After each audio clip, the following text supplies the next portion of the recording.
Berbahagia Profesor Dr. Najah Musa yang merupakan pensyarah dan penyelidik di Fakulti Perikanan Sains Makanan FPSM sebagai ilmuwan yang akan membicarakan mengenai tajuk pada hari ini. Apa khabar, Prof? Okey, terima kasih bagi Prof dapat bersama-sama pada pagi ini. Saya nak cerita sikitlah pengalaman berkenalan dengan Profesor Najah ni semasa saya di UMT, sekarang lah maksud dia. Tapi ini detik pertama kita berkenalan dengan Prof adalah pada tahun 2009. Okey, masa tu yang berbahagia Datuk Aziz Draman sebagai NC. Okey, saya telah mendapat tempat ketiga menerusi pertandingan penulisan artikel UMT dengan hadiah berjumlah 500, diikuti oleh Dr. Chua Si Seng tempat kedua, dan pada ketika itu adalah yang tempat pertama adalah Prof Dr. Najah dengan 20 artikel untuk mendapat tempat pertama pada ketika itu. Dan saya rasa masa tu saya sangat kagum. Saya sangat kagum seketika sebab pencapaian itu awal-awal sudah menunjukkan kecemerlangan yang sangat tinggi. Terlebih dahulu saya Muhammad Zulhaimi Rozaini selaku moderator pada hari ini juga berbesar hati bak kata peribahasa purbakala lah, kecil tapak tangan niru saya tadahkan. Nama pun bual bicara profesor. Sebelum ini semua moderator pun adalah profesor. Dan saya berbesar hati kerana dijemput memeriahkan majlis ilmu dan juga saya sangat-sangat berbesar hatilah kepada Pusat Pembangunan Bakat dan Inovasi Biak Pendaftar. Terlebih dahulu saya ingin mengalu-alukan para penonton yang berbahagia tuan ke puan ke majlis ilmu ini yang turut diraikan jika menonton kepada pegawai-pegawai utama UMT, pegawai-pegawai kanan UMT, ahli-ahli akademik, ahli bukan akademik, staf pelaksana, warga universiti awam, agensi-agensi swasta, agensi-agensi kerajaan serta penduduk setempat dan luar. Saya difahamkan juga ya Prof bahawa program ini bersiaran terus dari sahabat-sahabat kita yang sedang sambung belajar di Australia dan juga Korea Selatan. Serta kita juga turut ditonton oleh para pelajar diploma perikanan dan sarjana muda, para pelajar sarjana muda gunaan perikanan dan juga para pelajar sarjana muda aquaculture UMT dan juga pelajar sarjana muda veterina dari Universiti Malaysia Kelantan. Assalamualaikum guys, apa khabar? Harap dapat menonton dengan sabar. Untuk makluman, program kita pada hari ini bersiaran terus secara langsung melalui aplikasi Webex dan FB UMT Official dan juga FB Pusat Pembangunan Bakat dan Inovasi Biak Pendaftar. Hadirin sekalian, seperti yang kita sedia maklum, program Bual Bicara Profesor ini merupakan platform bagi para profesor UMT berkongsi kepakaran, pengalaman dan pandangan berdasarkan kajian serta pengalaman yang telah mereka lalui selama ini. Sebelum kita teruskan sesi pada pagi ini, saya ingin memaklumkan sedikit perjalanan program. InsyaAllah kita akan mendengar perkongsian daripada yang berbahagia Prof Dr. Najah sebentar lagi insyaAllah, dan sesi soal jawab akan dibuka selepas tamat bual bicara. Okey? Untuk memudahkan Prof mengumpul soalan dan juga kita akan menjawab sekaligus. Hadirin saya mulakan dipohon untuk mute audio masing-masing ketika sesi berjalan dan boleh unmute ketika ingin bertanyakan soalan selepas tamat sesi forum. Dan jika ada sebarang cadangan, permasalahan atau pandangan yang berbahagia Prof, Datuk, Doktor, Tuan dan Puan boleh kemukakan di ruang chat Webex. Hadirin yang dirahmati sekalian, sebelum kita meneruskan program kita pada pagi ini, izinkan saya memperkenalkan jemputan kita pada pagi ini. Tak kenal, maka tak cinta. Tak tahu, nanti tak teruja. Okey. Sedikit sebanyak yang boleh saya ceritakan mengenai pencapaian hebat profesor kita pada hari ini adalah Profesor Dr. Najah Musa, merupakan seorang ahli akademik, penyelidik dan juga profesor di Fakulti Perikanan dan Sains Makanan FPSM UMT, dan beliau memperoleh ijazah tertinggi iaitu Doktor Falsafah dalam bidang veterina dalam pengkhususan mikrobiologi dan kesihatan haiwan akuatik. Proses kematangan sebagai seorang pemimpin sudah lengkap kerana beliau merupakan mantan dekan dan juga pernah menjawab kedua-dua jawatan timbalan dekan, iaitu timbalan dekan akademik dan juga timbalan dekan bakat dan penyelidikan di FPSM. Dan penglibatan aktif dalam persatuan akademik dan tanggungjawab sosial juga turut menyelah di peringkat antarabangsa dan juga kebangsaan dengan menjawat jawatan sebagai Bendahari ASEAN Fisheries Education Network atau ASEAN FEN. Selain itu beliau juga merupakan editorial board untuk Journal of Tropical Agricultural Science ataupun Pertanika UPM, penilai geran-geran dan ahli jawatankuasa Task Force Mass Fish Mortality oleh Jabatan Perikanan Negeri Terengganu. Dan yang paling membanggakan adalah sewaktu belum adanya anugerah akademik negara lagi diwujudkan, beliau pernah memenangi Malaysian Intellectual Property atau MyIPO Award pada tahun 2007 menerusi KHV Detection Kit pada peringkat kebangsaan.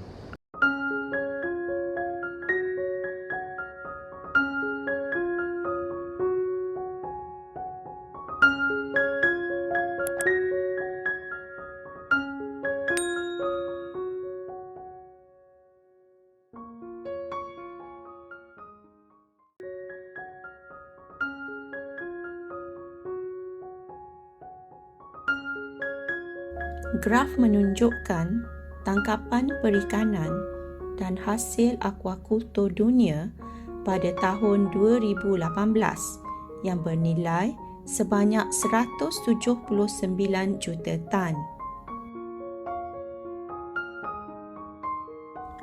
Pengeluar terbesar aquaculture dunia adalah negara China, diikuti oleh negara India, Indonesia, Vietnam, Bangladesh dan seterusnya negara-negara lain di Asia termasuklah Malaysia.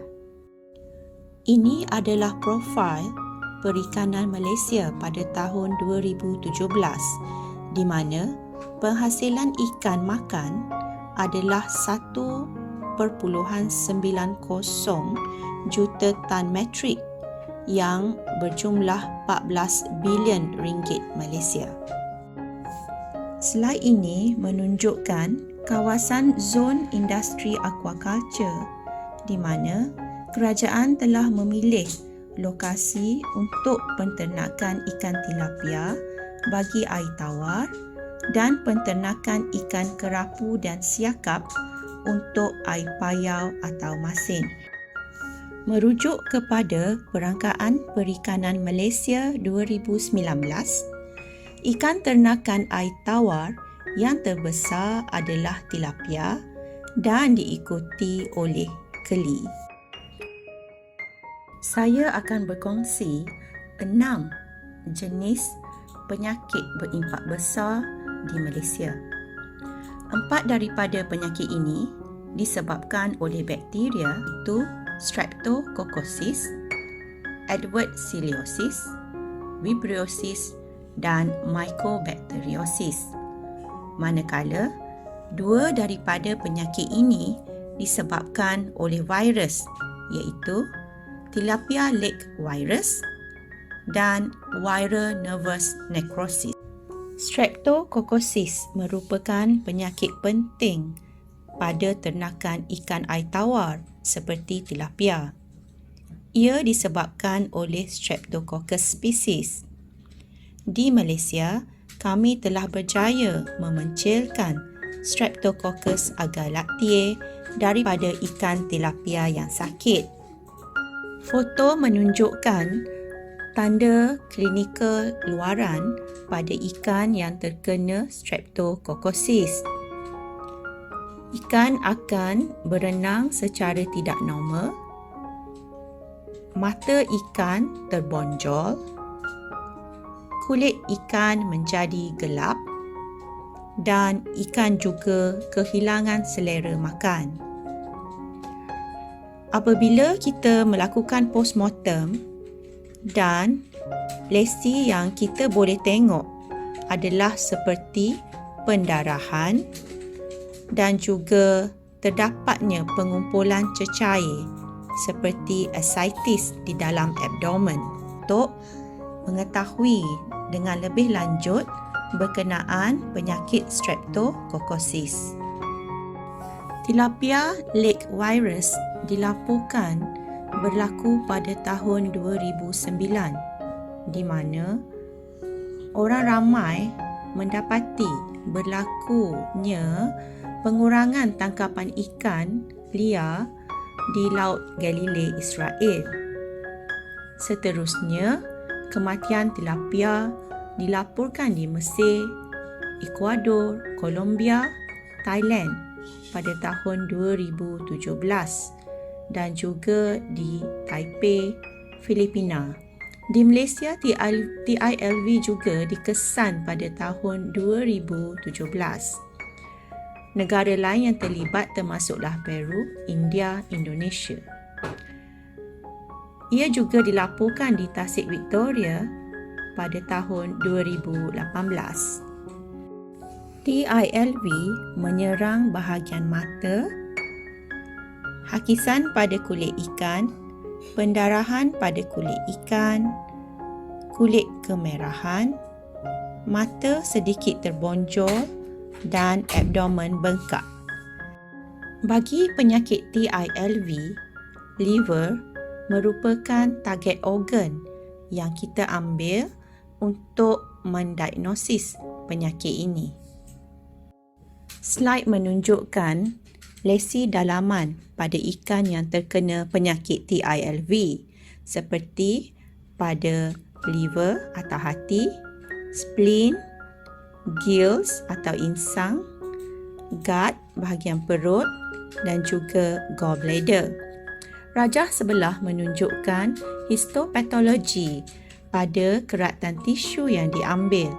Ikan yang terkena penyakit ini, lesi akan menunjukkan terdapatnya giant cells pada tisu. Penyakit ini disebabkan oleh Edwardsella tarda.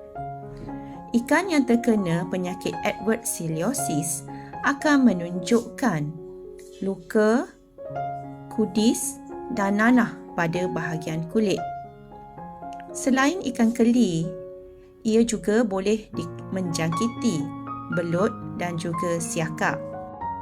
Ikan yang terkena Edwardseliosis apabila dibuka atau dibedah pada bahagian badan, terdapat nodul putih pada organ dalaman.